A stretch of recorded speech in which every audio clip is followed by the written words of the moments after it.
Hello, conscious mothers. How excited are we today about this talk? Learning about how to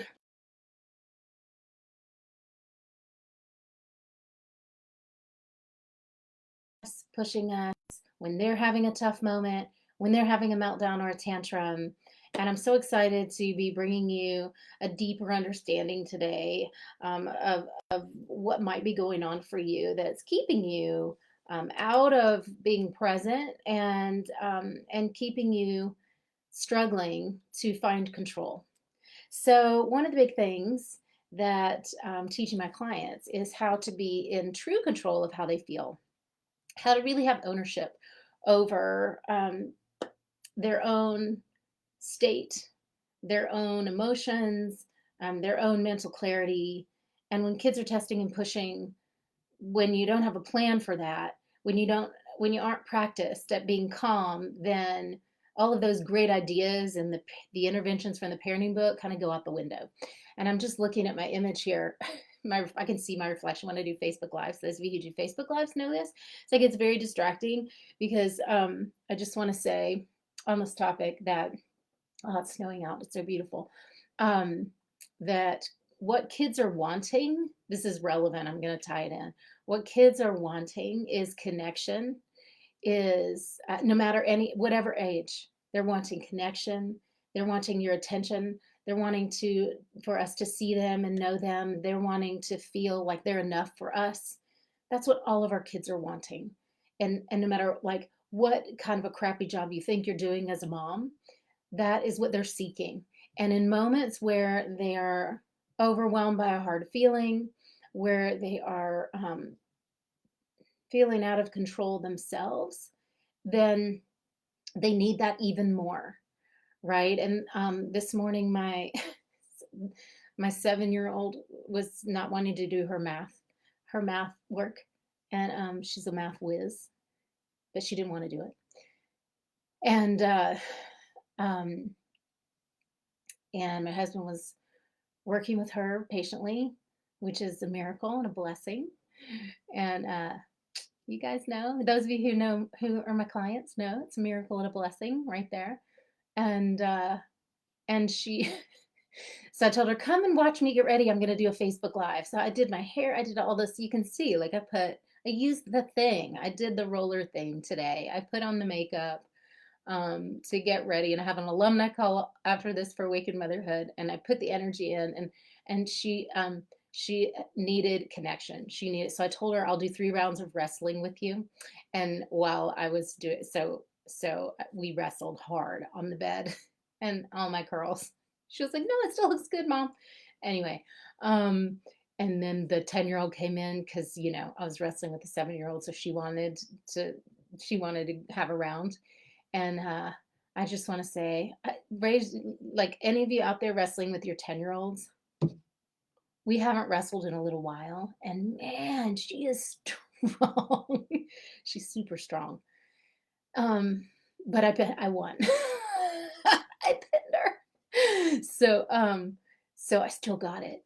But I just want that was a lot of fun. I want to say I was totally out of breath. It was a major workout, back to back wrestling matches. Um, so I just want to say that I had those wrestling matches. I had those wrestling match moments and big laughs with my kids, and I was so grateful for those. And then I left that thinking like I'm coming in to give a talk to you guys today on how to stay present and calm and not lose control when your kids have big feelings. And the two things are so connected. It's so apparent to me that I couldn't skip over it. The real life moments of connection, of an intense connection, play, like rough play, fun, laughter, laughing till your belly hurts with your kids. A lot of women who are struggling with anxiety and who feel overwhelmed are not getting there.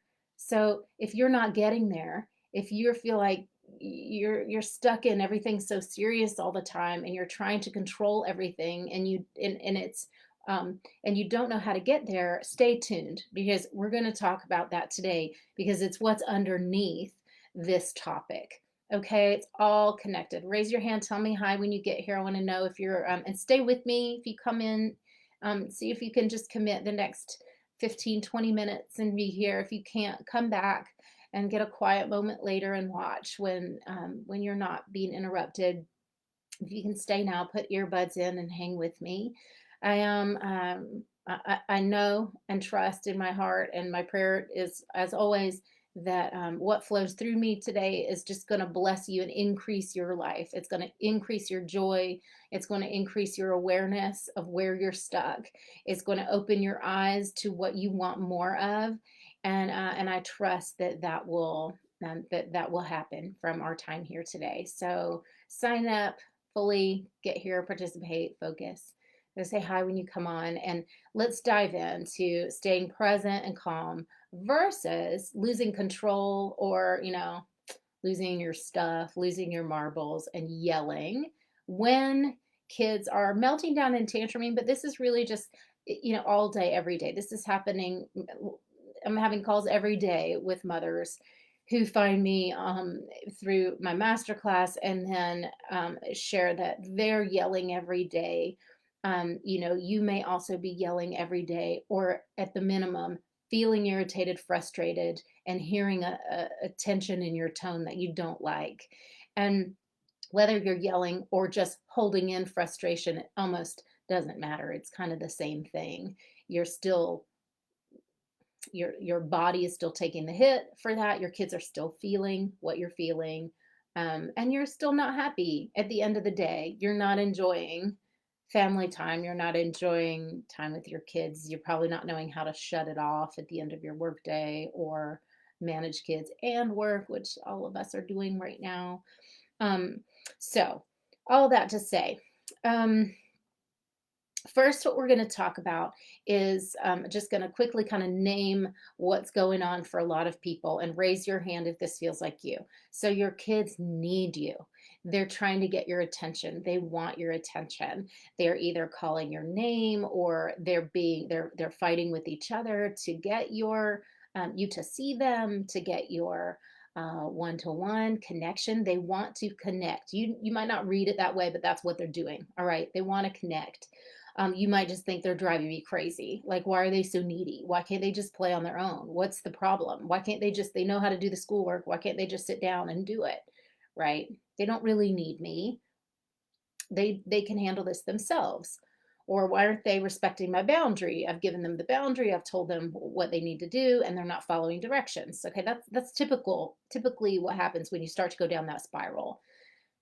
Then you start to feel irritated, annoyed, um, like you're slipping. You're being pulled in this direction, you're being pulled in that direction, you're starting to bear down, you're trying to just stay focused, but you can feel you're losing your grip, right? You're losing control. You're feeling more and more at odds with where you want to be, and kind of losing it by the second.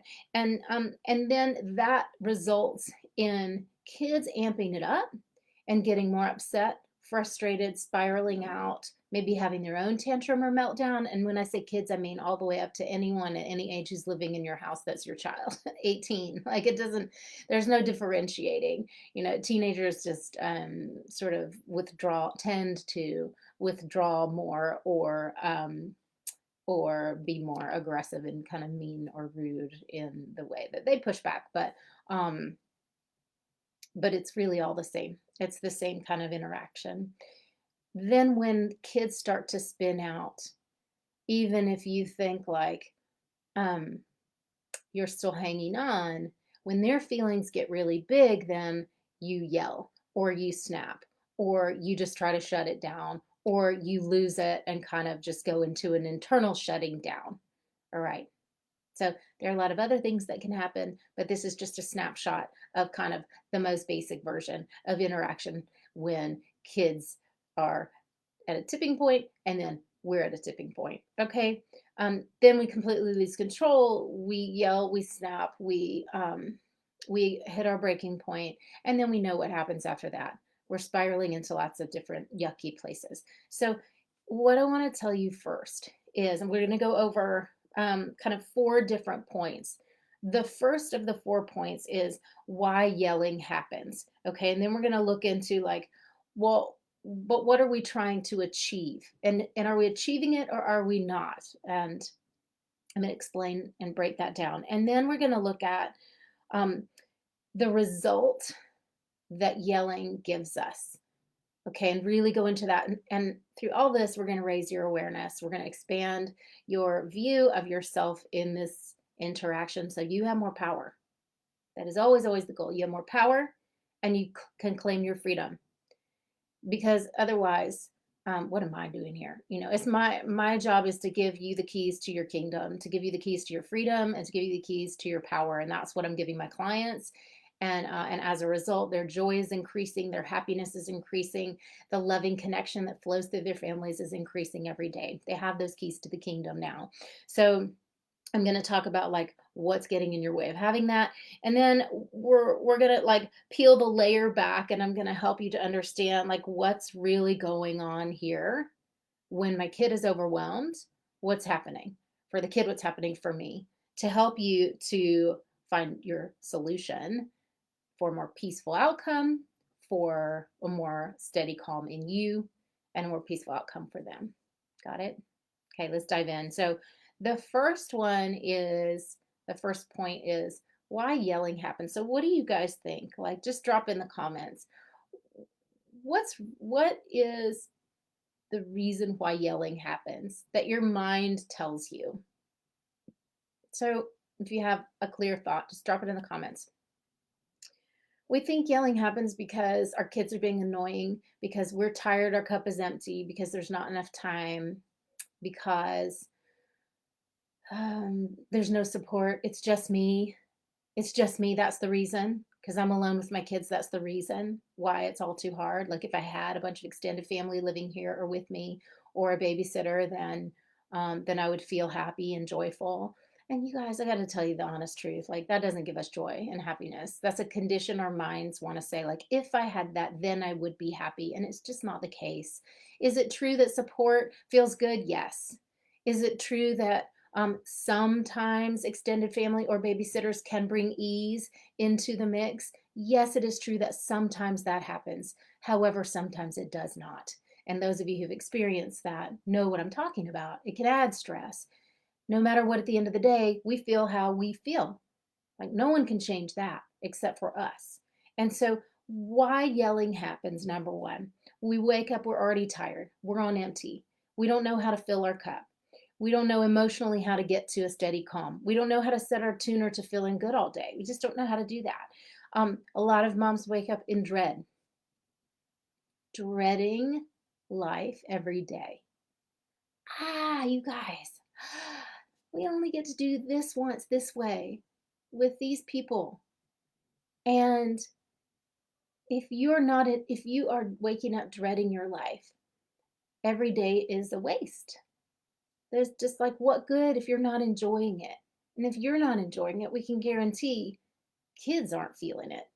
They're not having a lot of fun. They're not feeling like there's a happy connection there. They know you're depressed. They know you're anxious. So another reason why we yell is because we have an expectation that's not being met, right? So tell me if this one resonates for you. It's true for a lot of my clients. You may have an expectation that I'm going to break down this pattern. So listen, get your pen and paper. We have an expectation of how we want the morning to go, the transition to go, the homeschool to go, whatever it is, right? The meal time, that's a big time for strife.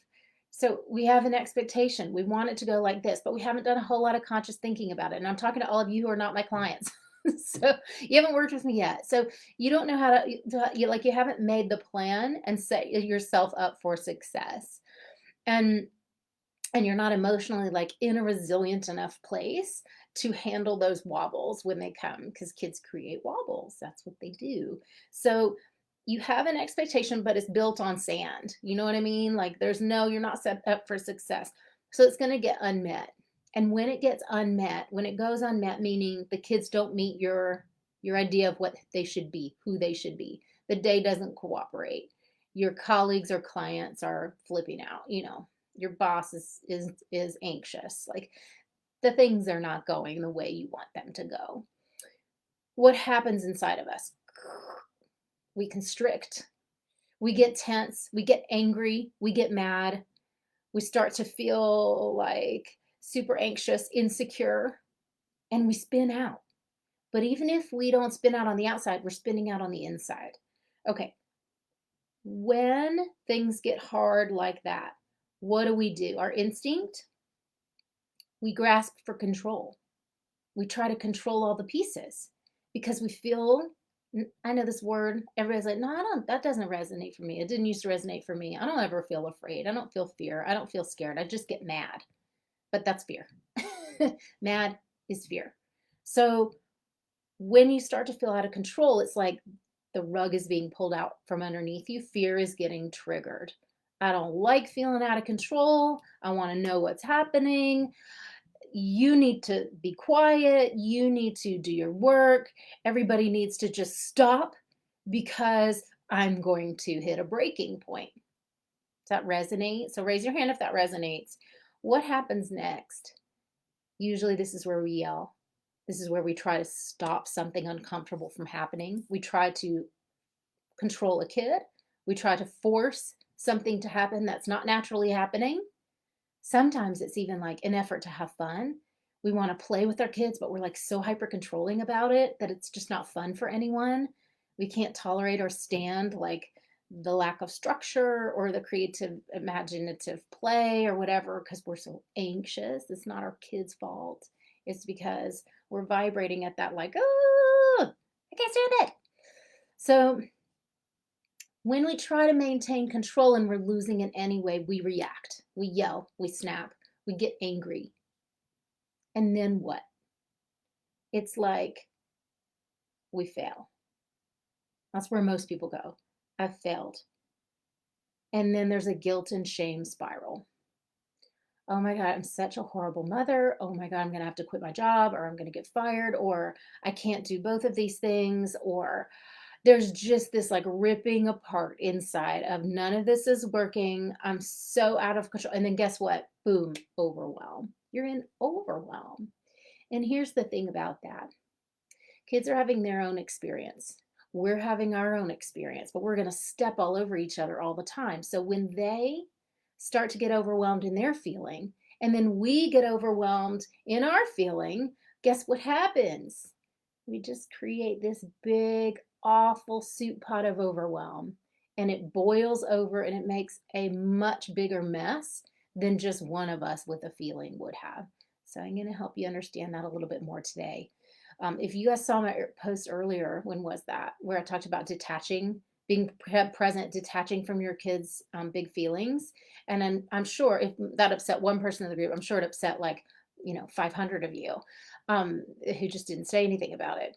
I'm going to explain why detaching from your child's overwhelming emotion is critical to you being able to support them and be a great mom. Okay. So if there's any confusion around that, let's clear that up today. The second point, so that's why yelling happens. The second point is, what are we trying to achieve? We're trying to achieve, drop in the comments, what are you trying to achieve when you yell? So I know from experience that most moms are trying to, or for myself, like a lot of times, I'm thinking back to the days of overwhelm, like being stretched thin when I didn't know what to do. And I think for me and a lot of my clients as well, who are really sensitive, who are big feelers, a lot of you are empaths. It's noisy. It's hard to tolerate the stimuli and the noise. The struggle is real when you've got, let's say, a house full of boys and they are rambunctious and you can't find a moment of peace and quiet outside of you in your environment. And there's nothing in here happening that's cultivating peace. So it just breeds chaos, right? So often what we're trying to achieve when we yell, when we snap, when we try to control is quiet, order, calm. That's ironic, isn't it? But think about it. What am I mostly trying to do? I'm trying to stop a behavior. I'm trying to shut down a behavior. I'm trying to quiet down a behavior because why? I want it to stop because why?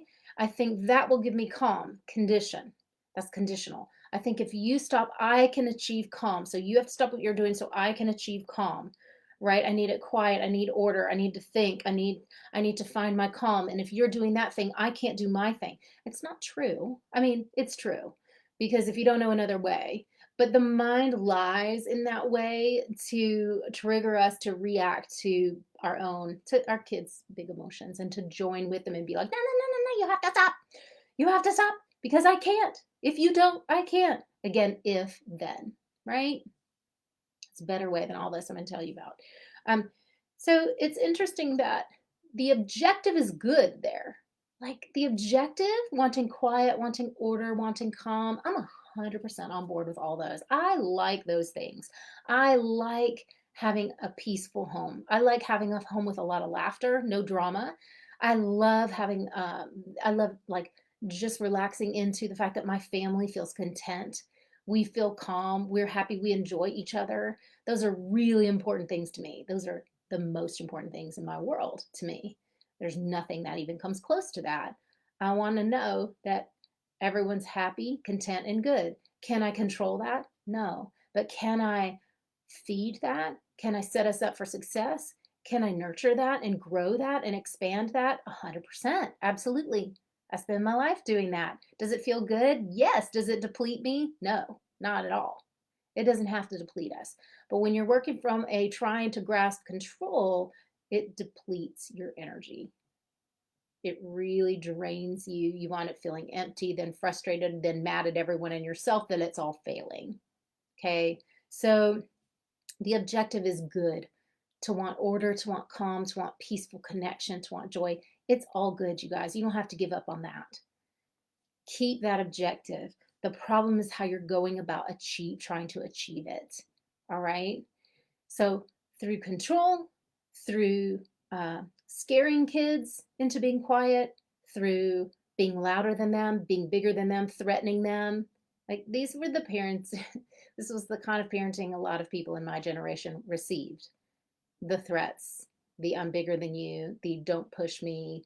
Um, and there is a different way now, which does not surrender our authority. Please hear me when I say this. A lot of moms today are scared to be an authority figure. You got to give your kids something to respect. We want to be worthy of respect, but we don't have to scare them to be respected. We just have to be worthy of respect. The third point is, so we went over why are we yelling, what are we trying to achieve, and now we're going over um, the result that yelling actually gives us. Okay, and this one nobody wants to think about it, nobody wants to look at it, but guess what? Until you really face the music on this, you're not going to change. You're just going to stay yelling. When you see the pain of it, you'll be motivated enough to change. Okay, it might stop the noise and attention, but guess what? It also wounds your kids.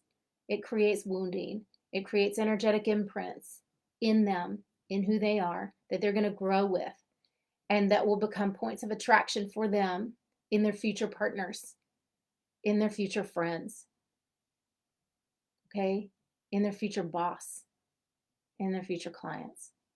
We replay these patterns until we work them out. And then we don't have to replay them anymore. When you understand it and you break out of a pattern, you don't have to do it anymore. You get the lesson, you can be done. Oh, it's so good. Awareness is so good. So, your children may grow up fearing you. They may grow up fearing themselves. They may be afraid of anger. They may be afraid to express their feelings.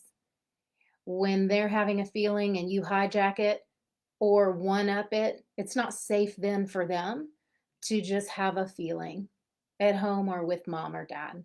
That those feelings get one upped and hijacked means that it's not safe for me to really be with myself and work my way all the way through a feeling to the other side to where I am truly able to control myself. That's for the kids. And so we're thwarting their emotional development if we're yelling at them every day.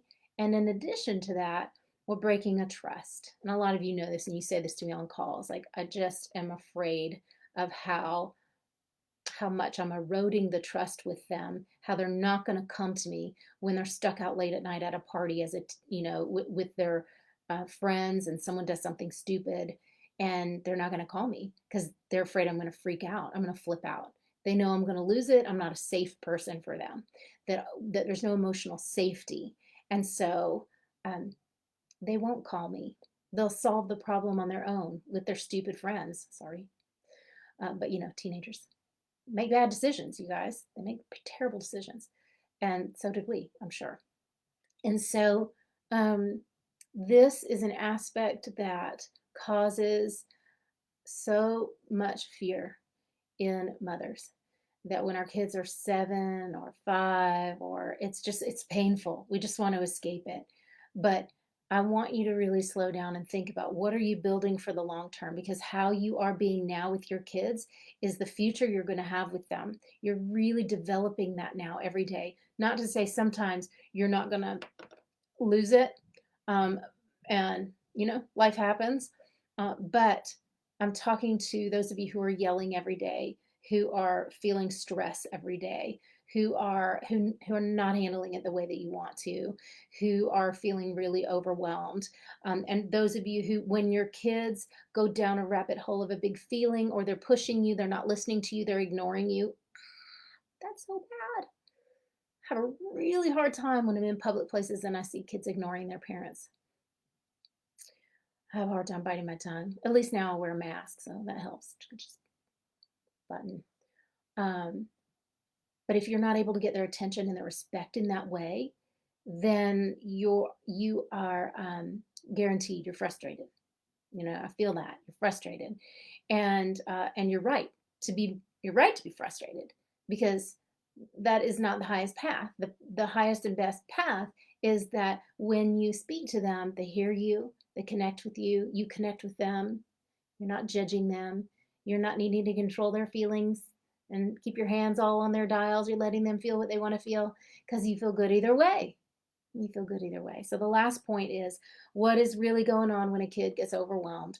What is really going on when a kid starts to spiral in their own feelings, or have a meltdown, or they're yelling at you? Okay, so does this ever happen for you guys? Your kids are angry, they're mad, they don't like a decision you've made, they're upset, or they're fried. It has nothing to do with you. They're just fried. Life is too hard. Homeschooling sucks. They don't want to be on the screen anymore. All those things. When they get overwhelmed by a feeling, so much of the time what's happening is we go with them into overwhelm. Now, I really want to hear from you on this. Do you have experiences where your child gets overwhelmed, maybe your highly sensitive child, or your spirited kid, or just a normal everyday kid having a kid moment? The feelings get the best of them. They get loud. They get out of control. I'm not talking about a little soft cry. We can all handle that. Well, hopefully we can all handle that. I'm talking about the kind of noise that hits up in the decimals. And when they are going loud, you are starting to close down. That it's too much, it's too loud, you feel like you're going to crumble. So what's happening there, and this is where I talk about healthy detachment, what's happening there is they're turning up the dial and you're turning up the dial. There's a mirroring happening, okay? Now, the goal of healthy, happy, thriving motherhood on the other side of overwhelm, and this is the outcome for my clients, is that your child can go whoop, whoop, whoop, whoop, whoop, up, spiraling up, getting louder, freaking out, so upset, and you over here are still on a 2 out of 10. You're good. Now, how can that happen? How can you be good? If your kid is on a 10 out of 10, how can you be on a 2 out of 10? Because a lot of people ask me that, how is that even possible? I don't even know how that's possible. Well, you can't be on a 2 out of 10 if you're kind of running as an 8 out of 10 anyway. Your kid goes to 10, you're going to go to 10 or 20 or 100. But if you operate through practice, through work, you've done the work, you know how to stay there, you know how to cultivate this inside of yourself so that you operate at a 1 or a 2 or a 3. When they get to a 10, you engage actively, consciously in that part of you that knows how to stay there, and you intentionally maintain that steady calm, that clarity, that focus. When you're able to do that, you can be present for your kids. If you're not calm, you cannot be present, you guys.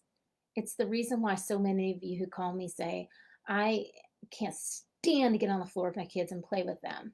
Or I do, and my mind goes, but the 100 things I should be doing on my task list. Because you aren't calm enough to be present. That's all that is. You're not broken. Your brain isn't broken. It may feel broken, but you're not able to let go and relax into presence enough to enjoy and get lost in the moment. Okay? So when our kids are going up and we're going up, everyone's in overwhelm and we're co-creating overwhelm. That's what's happening there. Okay? And the reason why that happens, so we're not present, we're not connected to ourselves. How come we're not present? I want to be present, but I'm not present. Why? Because I'm not connected to me in those moments. Because I don't, in general, know how to be connected to myself. And if we take everything I teach in here over the last 4 years and boil it all down to one little nugget, one gem, like kernel of truth, it is this. We're overwhelmed because we're not connected to ourselves. We don't know who that true self is, and we don't know how to find her, and we don't know how to plug in and live from that place and stay present with it. So, what is the solution? The solution is being able to stay in your own lane so that you can stay plugged in to your steady calm. Stay in your own lane so that joy is available. Stay in your own lane so that whatever your kid feels, you don't have to feel. And I think what someone shared in the group was like, that just doesn't feel good to me. You know what doesn't feel good is when your kid feels bad and you feel bad with them, and then it takes you 3 days to recover. And that may not be happening for some of you, but it's definitely happening for my clients. They have spirited kids, they have highly sensitive kids. I'm not talking about your average gentle soul child or kid that doesn't get bothered by much, resilient kid. I'm talking about ones that are the orchids. I'm talking about those ones that require a lot of energy and attention from us as moms. And when you've got one of those kids and they have a big feeling, you better know where to go. You better know what to do to stabilize yourself so that you are so solid that nothing is going to shake you. And there's a lot of, there's just so much more there. But what I'll say is the analogy is more like being a conduit for that energy flow than it is about like trying to stop the flow or control it. Okay. So if that helps you, the answer is staying in your own lane and your own energy flow, letting them have theirs. All right. And to do that, you gotta know that what I'm doing is right. I trust myself to make the right calls in parenting with my kid. I trust that I'm the best mom for her. There's no mom that could do this better than I could for her. And I wasn't born that way, you guys. Like, I had to get there. I had to learn. I had to cultivate that knowing within myself. And it was a lot of work. So now I teach it because that feels good.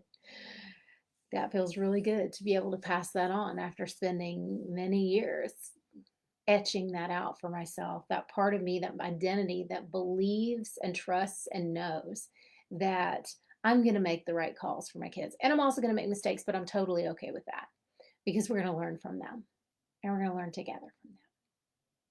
So that's what the solution looks like and sounds like. You guys, I just want to give you a big virtual hug. This has been a year where there's so much suffering happening for mothers in particular. So much suffering happening, and the suffering, the pain and the difficulty and the challenges are a part of life that is a given, but the suffering is optional. Suffering is optional. The suffering happens because of a result of our thoughts, the way we see things, our perspective, our expectations. It's our internal grid that creates and allows the suffering. It's our attachment to the way we think it should be and our inability to let go in places and really show up and accept and enjoy what is. It's just a mental game, all of it. All of it is a mental game. And on the other side is such an ocean of joy and an ocean of abundance. There is nobody that your kids love and adore more than you. And if you're stuck obsessing on how unworthy you are of their love, or how unworthy you are to have this life and this family, you are missing it. You are missing it. If you want help, reach out to me. You can chat to me. You can comment here, message me, just tag me. Let's talk about where you're stuck and find out why and help you get some clarity about it. And at that point, then, if you decide you want to move forward and you're not going to tolerate being stuck in struggle anymore, then ask for help. And then we can see if you're a fit for awakened motherhood. There are miracles, miracles, miracles flowing through my clients' lives who step up and take responsibility for themselves and do the learning. Is it a big leap for them? Yes. Are they having to invest in themselves, some of them for the first time in their whole entire lives, especially many of them since becoming mothers? Yes. Is that uncomfortable? Yep, you bet it is. And do they get the amazing, miraculous result? Yeah, you bet they do. So you get back out of life what you put in, and that goes for motherhood too. Give to yourself where you need to. Don't suffer. It's optional. Love you guys so much. Have a beautiful day. Leave me your comments and tell me how this talk has been for you. I want to hear what you learned, what you liked. If you want to tell me what you didn't like, you can do that too. And I hope this serves you. Have a great day.